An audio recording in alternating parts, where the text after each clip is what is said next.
My name is Lester Wasserman, owner of West NYC. We're here in Manhattan's Upper West Side. We've been here since 2007. I'm the fourth generation in my family in the shoe business. My family started selling traditional men's and women's brown shoes, not athletic shoes, but regular shoes. My grandparents came from Israel, had a store in the Bronx, moved to Manhattan years later, where we're still in the shoe business to this day.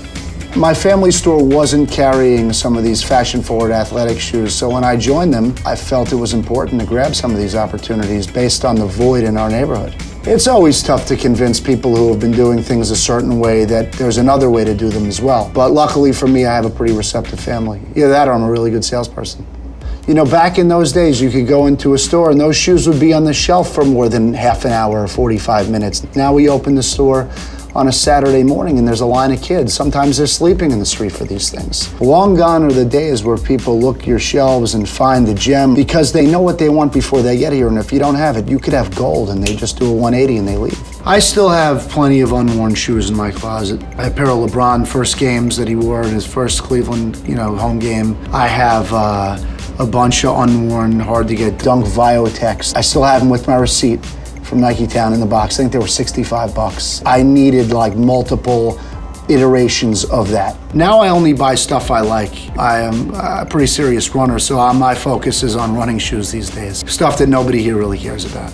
As a kid, my father had a friend in the shoe business who did carry Nike, and he got me a pair of Air Jordan 4s. And I remember being out to breakfast with my mother one morning. The waitress said to me, she said, "Those shoes are so nice, they deserve a seat of their own."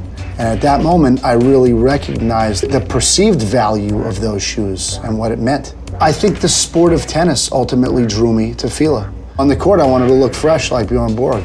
I had one of those really cool pinstripe shirts. It was like cream with navy pinstripes. Stuff looked really cool. It was very James Bondy in a kind of way. Fila was like an Italian luxury brand, and it was sort of an aspirational brand for me, at least at that point in my life. Coming of age in the mid-90s, listening to Wu-Tang, they were wearing a ton of Fila, and being a fan, I wanted to wear Fila. That was sort of a mainstay in that world.